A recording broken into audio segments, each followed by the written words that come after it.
Je me dirige plus comme ça ou Non, on va se regarder, c'est moi qui vais poser les questions. Ok. Donc on va attendre juste quelques instants que le direct se lance, puis que les internautes rejoignent notre direct. Voilà. Eh bien, bonjour Kémy Seba. Bonjour Kamara. Bonjour à tous les internautes qui suivent cette interview en direct. Vous êtes arrivé ce matin à l'aéroport d'Orly, en provenance du Sénégal, d'où vous avez été expulsé. Alors pour les internautes, est-ce que vous pouvez revenir sur les conditions de cette expulsion? Tout d'abord, je précise que j'ai un sentiment étrange. C'est la première fois de l'histoire que j'entends qu'un Africain est expulsé d'Afrique vers la France. Généralement, c'est le contraire. Ce qui s'est passé, c'est que j'ai organisé depuis un certain nombre de temps des mobilisations, de dénonciation du franc CFA que nous estimons être, à juste titre d'ailleurs, une monnaie coloniale. Le franc CFA est une monnaie qui appartient en grande partie à la Banque de France, qui est battue à Chamaillères en France. La Banque de France a le droit de veto à l'intérieur des réunions de nos banques centrales africaines. Et donc j'ai organisé un peu partout sur le continent africain, en Afrique francophone du moins, des manifestations de contestation qui ont réuni bon nombre de gens au sein des masses africaines, qui ont réuni véritablement pour la première fois depuis sa création dans les années 40 au XXe siècle, qui ont réuni la jeunesse africaine. Et lors de la dernière mobilisation contre le franc CFA et plus globalement contre la France-Afrique, puisque le colonialisme français, prétendument parlant, ils disent que ça a cessé, mais en réalité il a juste muté, il est passé d'un colonialisme vieillot à un néocolonialisme modernisé. J'ai pris l'initiative, c'était une réflexion que j'avais mûrie depuis un certain nombre de temps, de brûler de manière symbolique un billet de 5000 francs CFA, afin d'alerter l'opinion publique, en regardant un petit peu ce qui avait été fait à l'époque du printemps arabe, lorsque un jeune militant s'était immolé pour alerter l'opinion publique sur le drame que vivait la population.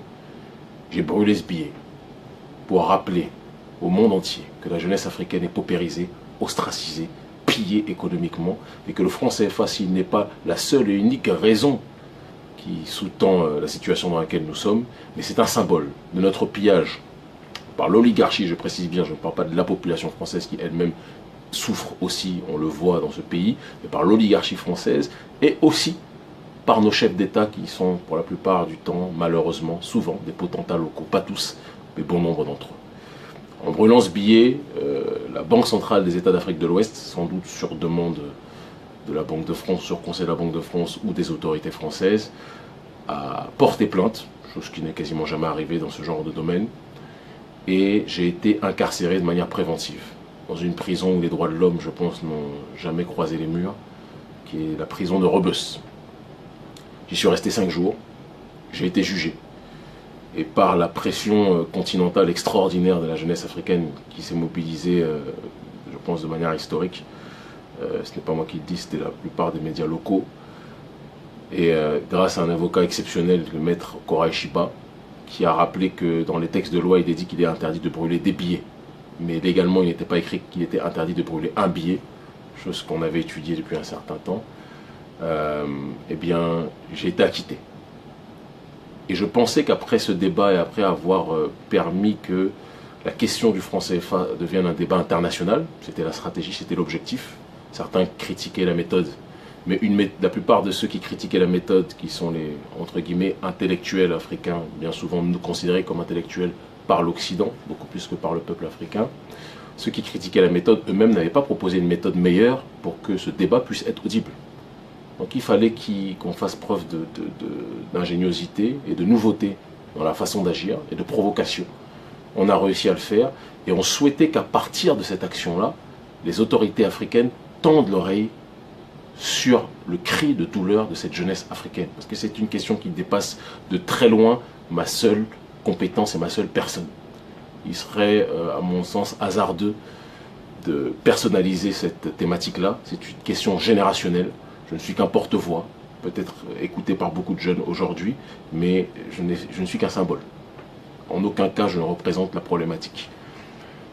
Mais malheureusement, suite à cette manifestation spectaculaire de la jeunesse africaine, les autorités africaines symbolisées par le président Alassane Dramane Ouattara n'ont rien trouvé d'autre qu'aller à la rencontre, en tout cas par le biais de Ouattara, qui représente la BCEAO lui aussi, et la CEDEAO surtout.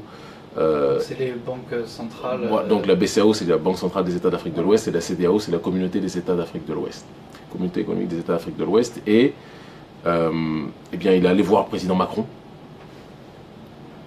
Et tous les deux ont chanté les louanges du franc CFA. À un moment où la société civile africaine dit qu'elle ne veut plus de cette monnaie, Alassane Ouattara et Macron vont plus loin en disant qu'il faut étendre la zone du franc CFA à des pays d'Afrique anglophone qui ne l'utilisent pas. On a considéré ça comme une provocation, comme un mépris vis-à-vis du peuple. Et donc j'ai décidé, après mûre réflexion, de lancer un nouvel appel à la mobilisation dans toutes les capitales d'Afrique francophone contre le franc CFA, une révolution anti-CFA, anti-colonialisme français en Afrique. Et la démarche qui est la nôtre a été soutenue par bon nombre de personnes, par des artistes, par des gens de la société civile, par des sportifs, par des gens du peuple. Et j'ai déclaré que je trouvais dommage que Macky Sall, qui est un esprit à mon sens brillant, peut-être que je me trompe, soit dans une dynamique de suivre les velléités des autorités françaises et des intérêts français. Le Sénégal, c'est le pays de personnes qui ont résisté aussi, il faut le préciser. Mobutu Dia, c'est un grand résistant africain face à la pensée dominante, face à l'oppression culturelle. Avant lui, bien évidemment, les El Hadj Omar El Tidiane, les Cheikh Ahmadou Bamba, durant les périodes coloniales, ont résisté. Cheikh Anta Diop, ce sont des gens qui se sont battus. Et j'ai dit qu'il ne faut pas que Macky Sall trahisse sa mission. Apparemment, dire cela et préparer des mobilisations contre le franc CFA. Et je pense que leur service de renseignement savait que là, c'est quelque chose qui est en train de prendre et qui va se faire. Hein, c'est des choses qui vont se faire le 16 septembre. Ça a déclenché leur hystérie. Ils ont déclaré que j'étais un trouble, une menace grave à l'ordre public. Ce qui est intéressant, c'est que je semble être moins une menace, ou plus une menace plutôt que des touristes sexuels occidentaux qui viennent violer à Sali des petites africaines de 15 ans, 13 ans, 14 ans contre des bouchées de pain. Ça, ils ne font pas le ménage pour ça au Sénégal. Par contre, pour quelqu'un qui se bat pour la souveraineté africaine, un afro-descendant né en France, quelque chose que je n'ai jamais nié. Je suis un afro-descendant comme Kylian Mbappé, comme Nicolas Anelka, je suis né ici. J'ai connu l'ostracisation ici. Et j'ai décidé qu'en tant que fils d'Afrique, mon rôle était de rentrer. De perdre bon nombre des avantages ici, parce qu'en France, il ne faut pas qu'on se montre, il y a beaucoup d'avantages. Rentrer en Afrique, mettre les mains dans le cambouis. Et le peuple m'a compris, le peuple me comprend profondément. Mais les autorités africaines, certaines, et la bourgeoisie locale, parce qu'il faut le rappeler, il y a une bourgeoisie locale qui vit sur ce lit qu'est le franc CFA, et qui ne veut pas qu'on quitte cette plantation. Ce sont les mêmes qui ont vendu leurs frères à Gorée, qui se réjouissent peut-être que je parte, mais ils sont une minorité. Et je vais revenir très bientôt. Alors, pour revenir sur cet arrêté d'expulsion, donc il est noté que vous représentiez donc une menace grave à l'ordre public, et on retrouve dans cet arrêté l'expression suivante: on vous reproche des propos désobligeants contre des chefs d'État africains. Je ne sais pas si c'est la planète des singes dans laquelle on est, ou dans une autre galaxie. Je pensais que c'était ce qu'on appelle la liberté de penser. Que de dire qu'il y a des dirigeants africains qui se couchent face à des velléités extérieures. Je pensais que c'était la liberté de penser que de dire que nos dirigeants africains ne faisaient rien pour leur population. J'ai vu bien souvent des bien-pensants cooptés dire que c'était du populisme que de dire ça. Mais originellement parlant, populisme, c'est parler le langage du peuple. C'est en harmonie avec les intérêts du peuple, avant que ça prenne une connotation, historiquement parlant, par la suite péjorative. Le peuple vit dans des conditions inimaginables sur le continent, excrémentielles. Je ne pensais pas pouvoir vivre ça, voir ça. Et il arrive un moment où, vous savez, quand vous vivez dans la diaspora, vous dites le problème c'est l'Occident, c'est l'Occident, c'est l'Occident. Quand vous allez sur le continent africain, et que vous voyez une minorité africaine qui vit sur des milliards, qui vit dans une opulence dérégulée, démesurée, et que la population africaine crève. Des gens meurent de la grippe parce qu'ils n'ont pas assez d'argent pour se prendre des médicaments. Mon rôle et le rôle des souverainistes africains, c'est de dire que nos dirigeants trahissent leur mission. Et l'adage de notre ONG Urgence panafricaniste, c'est de dire que ce que les élites africaines ne font pas pour le peuple le fera lui-même. C'est ce qu'ils appellent des propos désobligeants, mais je continuerai toute ma vie à les tenir. Je serai proche des dirigeants africains qui veulent la souveraineté africaine. Je combattrai ceux qui veulent la soumission de l'Afrique vis-à-vis des forces exogènes. Il y a eu quelques réactions par rapport à cette expulsion, et notamment d'organisations, d'ONG internationales reconnues comme Amnesty, qui ont dénoncé ces méthodes. Quelles ont été les réactions locales à votre expulsion au Sénégal? J'ai cru entendre, d'après ce que les policiers qui me gardaient m'ont dit, qu'il y avait des émeutes à l'aéroport quand j'ai été arrêté. La société civile a craqué légitimement, voyant dans cet acte politique un acte de forfaiture, de trahison et de déportation, qui rappelle la manière dont certains aïeux ont été déportés à Gorée, parce qu'il y avait l'esclavagiste extérieur, mais il y a un adage qui dit qu'une civilisation est détruite par l'extérieur que si elle est rongée de l'intérieur. Et bon nombre d'ONG, de la société civile, pour ne pas dire la quasi-totalité, même celles avec lesquelles on pouvait avoir des désaccords, parfois stratégiques, se sont joints à cette mobilisation contre le néocolonialisme monétaire et contre mon incarcération et contre mon expulsion. Ils voulaient nous noyer, ils sont en train d'apprendre à la jeunesse africaine l'apnée.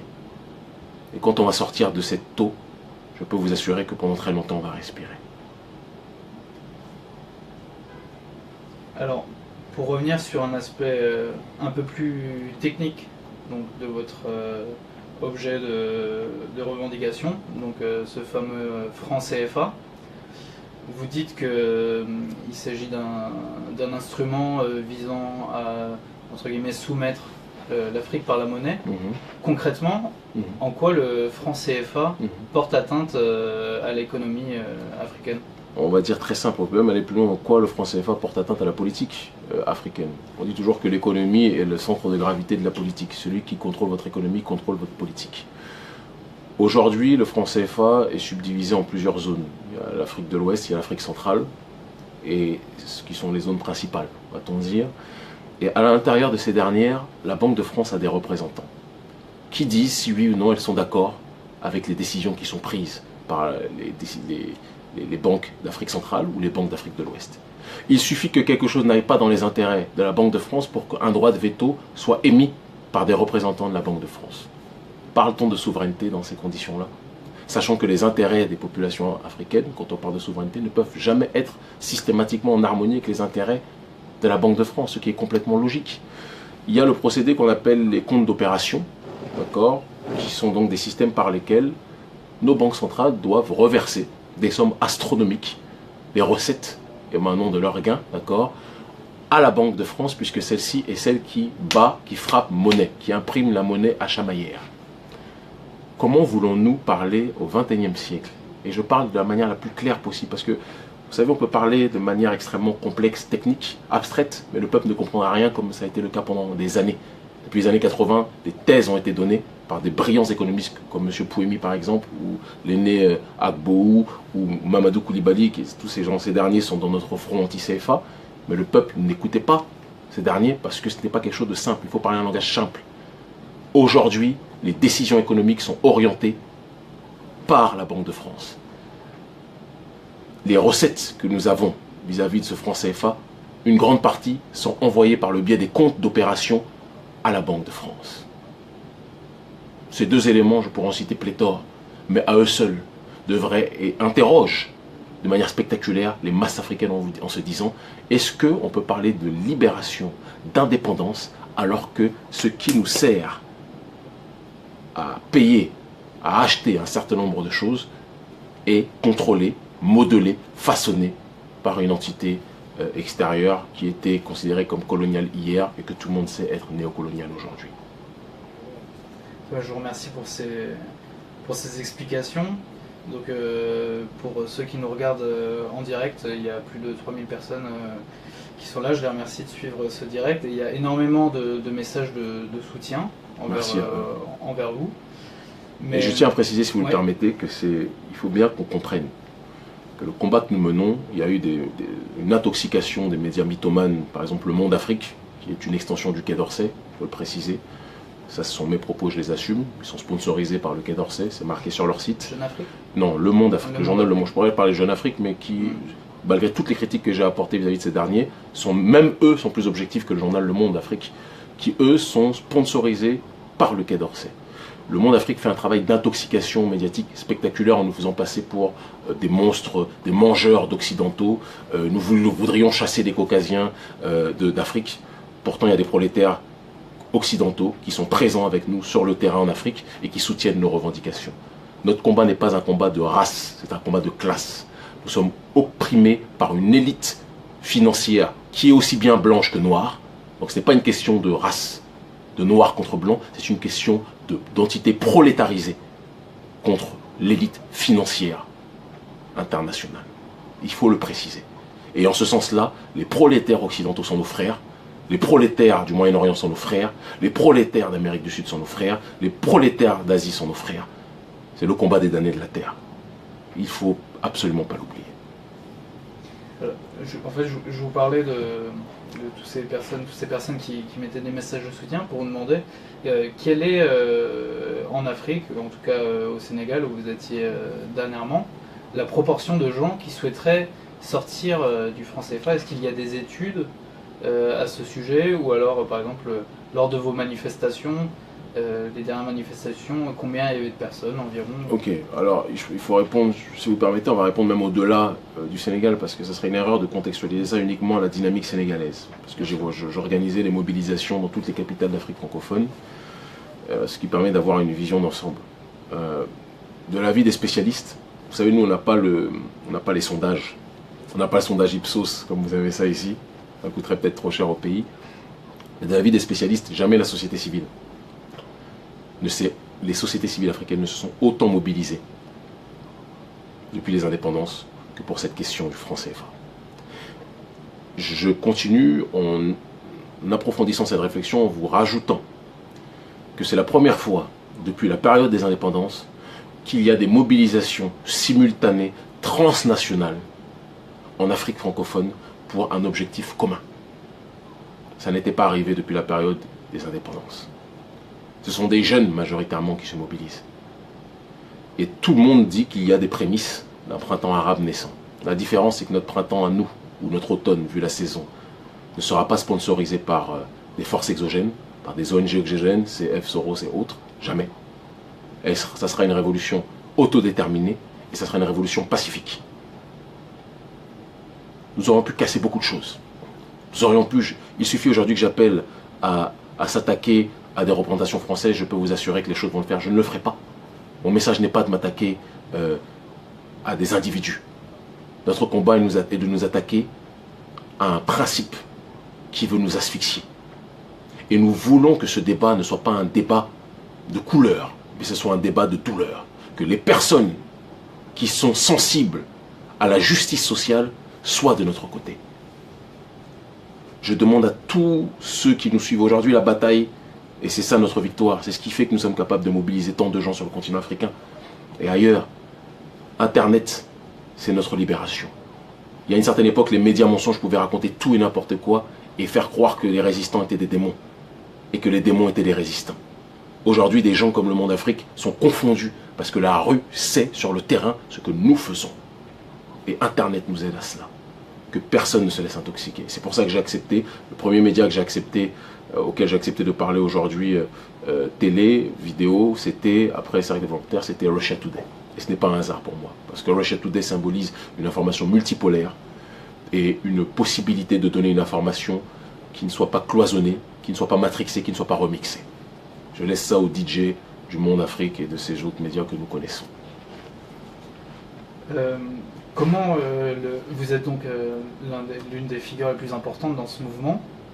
Est-ce que le fait d'avoir perdu, que ce mouvement ait perdu en tout cas sur place son leader ne va pas le freiner? Comment ça se passe en ce moment là-bas? Est-ce que la manifestation du 16 est maintenue? Ça serait une erreur. Est-ce que vous allez y retourner? Ça serait une erreur de penser que le mouvement m'a perdu, parce que la résistance est globale. Ils m'ont chassé du Sénégal, mais à plein de pays en Afrique, dans les pays de la zone franc. Et il est évident que si on m'a expulsé ici, ils m'ont expulsé ici parce que certains ont dit que c'est parce que je n'avais la nationalité que française. C'était pas que pour ça. J'ai eu les informations, la confirmation d'un des policiers dont je ne tairai le nom, qu'il y a eu des accords qui ont été passés apparemment entre les autorités, d'après ce que j'ai compris. Hein. Ce sont ces propos entre les autorités sénégalaises et les autorités françaises. Peut-être que ça les a arrangés plus qu'on me sorte du Sénégal parce qu'ils me considéraient comme trop dangereux par rapport aux mobilisations. Mais je repars bientôt en Afrique francophone, mener ce combat, parce que c'est le combat de notre génération. Et là où je suis, de là où je suis ici, je vais articuler et organiser les choses. Peut-être que le 16 septembre, parce qu'il y a une mobilisation qui se déroulera aussi dans la diaspora, notamment à Paris, peut-être que je serai ici. Et après, j'irai en Afrique francophone. Donc, ils nous ont donné plus que de la force. Ils pensaient nous noyer, et je le redis, ils nous ont appris l'apnée. Ils voulaient construire notre tombe, mais ils ont dessiné le trône d'une nouvelle génération africaine qui ne veut plus de ce principe de soumission. Et on est interconnectés. Internet fait qu'au moment où je vous parle, je peux parler avec des gens à Yamoussoukro, je peux parler avec des gens à Abidjan, je peux parler avec les gens à Dakar, je peux parler avec tout le monde. Tout se gère, tout s'organise. Ils m'ont délocalisé, et ça tombe bien, ils ont anticipé un processus qui était déjà mis en place de notre côté, qui était que on pensait qu'il était nécessaire pour que accentuer ce combat de se délocaliser, parce que les autorités sénégalaises ont fait le choix de la trahison, objectivement. Et là, on est face à cette réalité et on va plus que jamais avancer dans cette direction. Mais en aucun cas, ils ont freiné quoi que ce soit. Ils ont mis de l'huile sur le feu. Quand je vois qu'ils ont réussi, de par leur répression, à faire en sorte que des gens qui avaient des avis divergents ont été capables de se donner la main. Moi-même, j'ai pu mettre de côté des choses qui me séparaient de certains. Et on s'est donné la main. C'est un acte fort. Ce qu'ils sont en train de faire, ils sont en train d'unir la jeunesse africaine. Et c'est là l'une des choses les plus fortes qu'ils pouvaient faire. Et si mon acte de brûler ce billet qui me pousse à être séparé des miens, de perdre un certain nombre de choses que j'avais là-bas, si le prix à payer c'est cela pour que notre jeunesse africaine puisse récupérer sa souveraineté, alors je suis prêt à en payer le prix. Tout à l'heure, vous avez abordé le sujet d'Emmanuel Macron par rapport à sa rencontre avec le président Ouattara à propos du franc CFA. Mais le président Macron avait fait une déclaration qui avait fait polémique concernant l'Afrique, où il avait dit que le problème de l'Afrique, plus ou moins c'était ces mots, le problème était la fertilité des femmes africaines, qu'elles faisaient trop d'enfants. Je vous ai vu que vous aviez écrit justement à ce sujet-là. Selon vous, qu'est-ce que ça dénote chez Emmanuel Macron, une déclaration de ce genre? Moi, j'ai pas envie d'être dans l'attaque ad hominem, hein, mais je peux comprendre en faisant un peu de psychologie que quelqu'un qui malheureusement n'a pas la capacité d'en faire avec sa dame puisse peut-être, ce sont mes propos, hein, que j'assume, puisse peut-être ne pas concevoir que d'autres en fassent beaucoup. Et je ne jugerai jamais Brigitte Macron et Emmanuel Macron sur ces propos-là. Le deuxième point, parce que je dois faire preuve de compassion, c'est de me dire que Emmanuel Macron ne connaît rien du continent africain. On ne peut pas être à la fois dans les beaux palais, dans les belles banques de Rothschild, et comprendre la douleur du prolétariat africain. Donc je ne vais pas l'incriminer, je ne vais pas l'injurier. Je pense qu'il a déjà beaucoup à faire. Et il faut qu'il sache que nous n'avons que faire de ses conseils. Nous savons qu'il ne comprend rien à l'Afrique. C'est pas parce qu'il a trié sur le volet une nouvelle oligarchie africaine pour son conseil de l'Afrique. On ne fait que nommer des gens, coopter des gens qui sont eux-mêmes des nantis là où ils sont, en pensant que ce sont eux qui vont vous expliquer comment le peuple souffre. Moi, je peux parler du peuple. Vous savez, en Afrique, il n'y a pas de classe moyenne. C'est soit vous êtes pauvre, soit vous êtes très riche. Au milieu, il y a des gens qui arrivent à s'en sortir, les journalistes, comme c'est mon cas là-bas. Je suis chroniqueur à Vox Africa, je devais reprendre un 2S TV, on va voir comment on va faire puisque je suis expulsé maintenant. Je devais être sur les 2 chaînes à la rentrée, donc la rentrée là-bas c'est fin septembre. Les journalistes gagnent leur vie honorablement, humblement. Ils ne sont pas riches, ils ne sont pas les plus pauvres, mais ils sont loin d'être riches. Et moi je suis plus proche de la douleur de ceux qui n'ont rien que de l'opulence de ceux qui ont tout. Par choix et par conviction. Même si des pots de vin, des tas de choses m'ont été proposées pour que je me taise. Si vous saviez, je préfère être libre dans la difficulté qu'être pauvre intellectuellement et sur le terrain de la dignité dans l'opulence, économiquement parlant. Certains, et ce sera, je pense, ma dernière question, certains vous surnomment le Malcolm X français. Je sais que ce genre de comparaison n'est pas toujours heureuse, mais qu'est-ce que vous pensez de ce surnom? Je pense que c'est toujours raccourcir les gens que d'essayer de les accoler à d'autres individus du passé qui ont fait leurs choses en leur temps, avec leur réalité. J'aime Malcolm, j'en aime d'autres, parfois même plus, beaucoup plus, par rapport à ma sensibilité. Mais je suis Kémy Séba. Je ne suis ni Malcolm X, et bien que j'ai le passeport français, je suis un afro-descendant, je me considère plus comme tel. C'est pour ça que je vais repartir prochainement. Et j'essaie d'inscrire ce combat dans notre génération, avec les réalités qui sont les miennes. Je suis un enfant de la génération hip-hop, avec un caractère peut-être un peu plus rebelle, beaucoup moins convenu, avec un langage beaucoup moins policé, même si Malcolm était tout sauf policé. C'est un aîné, mais j'ai ma propre réalité. Et ce combat, ce n'est rien d'autre qu'une course de relais. Avant Malcolm, il y avait des Garvey. Avant des Garvey, il y en avait d'autres. Avant d'autres, il y en avait d'autres encore. Après moi, il y en aura d'autres. Et avec moi, aujourd'hui, il y en a beaucoup d'autres. Il ne faut pas qu'on fasse de moi une figure, un leader ou autre. Je ne suis rien de tout ça. Je suis simplement quelqu'un qui ne peut plus accepter de voir son peuple, sa population, se faire ostraciser partout où elle est. Et en priorité chez elle, par ses propres dirigeants. Raison pour laquelle je mène ce combat au péril de ma vie. J'ai 35 ans. Je ne sais pas si à 40 ans je serai encore debout sur cette terre, mais je ferai en sorte que durant le temps où je suis présent sur ce sol, qu'est la terre, j'aurai le menton dressé vers le ciel. Et en l'honneur de mes ancêtres, et je demande à ce que chacun le retienne, en l'honneur de mes ancêtres, je ferai en sorte de protéger notre continent. Et de faire en sorte que les ressources de ce continent bénéficient à notre peuple. Comme le dit le président Poutine, chaque peuple a le droit de décider de sa propre destinée. C'est la réalité qui est la nôtre. Eh bien, Kémy Séba, je vous remercie d'avoir accordé cet entretien. C'est moi qui vous remercie à RFI infiniment. France. Merci. Et bien sûr, nous continuerons à suivre ces mobilisations, donc je le rappelle, contre le franc CFA. Exactement. Et contre la France-Afrique de manière générale. Et contre la France-Afrique. Et donc la prochaine grande manifestation aura donc lieu le 16 septembre dans toutes les capitales d'Afrique francophone, aux Antilles aussi, qui sont des territoires peuplés par des Africains qui sont colonisés, il faut le savoir, par l'oligarchie française, parisienne, et dans les capitales de la diaspora en Occident, Paris, Bruxelles, en Suisse aussi, Lausanne normalement, il y aura des mobilisations aussi. Je vous remercie. Force et honneur. Merci.